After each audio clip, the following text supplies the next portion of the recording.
cái này mi pui thâm thủng á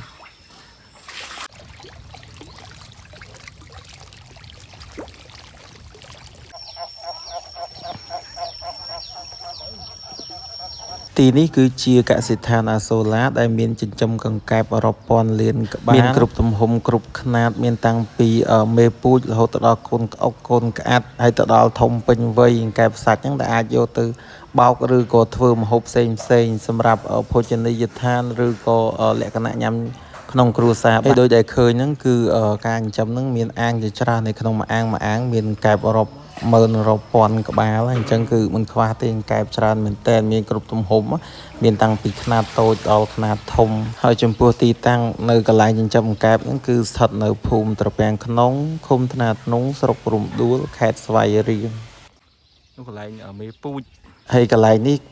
កន្លែងប្រកាសហើយដាក់កូនក្អុកហ្នឹងប៉ុន្តែខ្ញុំមើលអត់ឃើញខ្ញុំអត់ដឹងស្មើទឹកទៅម្ដងស្ថានចិញ្ចឹមកែប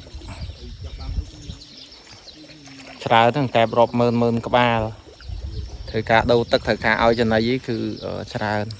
ហើយអាងសម្រាប់ចិញ្ចឹមកែបហ្នឹងយើងអត់គិតមេពូជទេគឺមួយខាងគឺ11អាងអញ្ចឹងសងខាងហ្នឹងវាចូល22អាងហើយកន្លែងមេពូជគឺផ្សេងទៀតកន្លែងមេពូជហ្នឹងគឺចាក់ស៊ីម៉ង់ប៉ុន្តែចំពោះ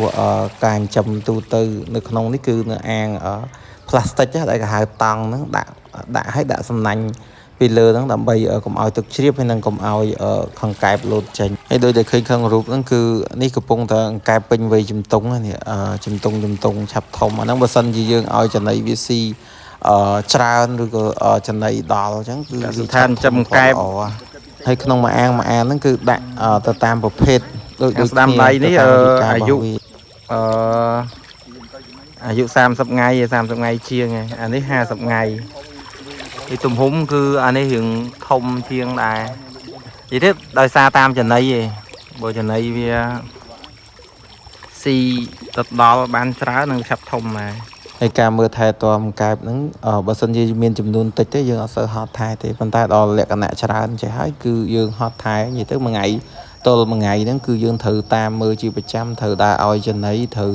ស្រង់ឲ្យងាប់ត្រូវដូរទឹកព្រោះអីទឹកអត់អាចទុកបានយូរទេត្រឹមមួយថ្ងៃឬមួយថ្ងៃកន្លះឯងត្រូវតែដូរឲ្យតែយើងទុកយូរគឺកង្កែបហ្នឹងអាចនឹងងាប់ឬសុខភាពអត់ល្អហើយក៏សូមសរសើរដល់ម្ចាស់កសិដ្ឋានលាក់មុខមែនដោយសារតែ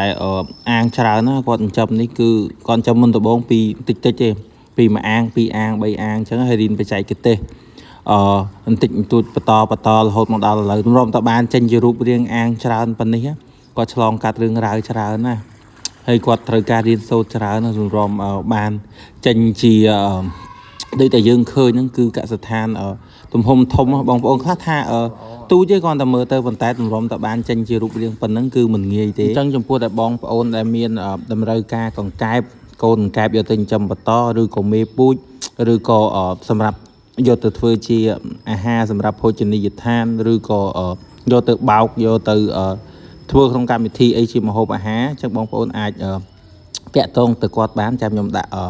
เพจគាត់នៅក្នុងហ្នឹងដើម្បីឲ្យបងប្អូនអាចតាក់ទងបានហើយចំពោះសាច់កង្កែបរបស់គាត់ហ្នឹងគឺមិនឲ្យខ្វះទេនឹងផ្គត់ផ្គង់អតិថិជនទាន់តម្រូវការព្រោះអីគាត់ចិញ្ចឹមបន្តរហូតគឺមានធំតូចទៅតាមគ្រប់ប្រភេទខ្នាតដែលបងប្អូនចង់បានអញ្ចឹងបើសិនជាចង់បានអីសូមទំនាក់ទំនងទៅគាត់ទៅចាំខ្ញុំដូចដែលเพจខ្ញុំដាក់ឲ្យហើយជាចុងក្រោយក៏សូមលើកទឹកចិត្តដល់ក្មេងៗបងប្អូនចំនួនក្រោយហ្នឹងដែលខិតខំចង់ចិញ្ចឹមឬក៏ចង់បង្កើតមុខរបរអ្វីមួយហ្នឹងអាចយកគាត់ធ្វើជាគំរូបានតែដោយសារតែគាត់មិនហ៊ានបញ្ចេញមុខចឹងខ្ញុំអត់បានដាក់ដែរអ្វីក៏ដោយដែលយើងចង់ពិតប្រាកដទៅយើងសាកល្បងទៅយើងព្យាយាមធ្វើអស់លទ្ធភាពទៅនឹងការចេញជារូបរាងនឹងចេញជាលទ្ធផលបានដោយគាត់ពេលនេះចឹងហើយនេះគឺជាការសាកល្បងរបស់គាត់ណាហើយដោយសារការទឹកចិត្តស្រឡាញ់មិនបោះបង់ហើយរៀនហើយរៀនទៀតពីបរាជ័យធ្វើឲ្យចេញជាលទ្ធផលដូចមកដល់សប្តាហ៍ថ្ងៃហ្នឹងសូម្បីតែខ្ញុំក៏ធ្វើមិនបានដូចតែអញ្ចឹងវីដេអូយើងមកដល់ទីបញ្ចប់ហើយអរគុណសម្រាប់ការទស្សនាបាយបាយ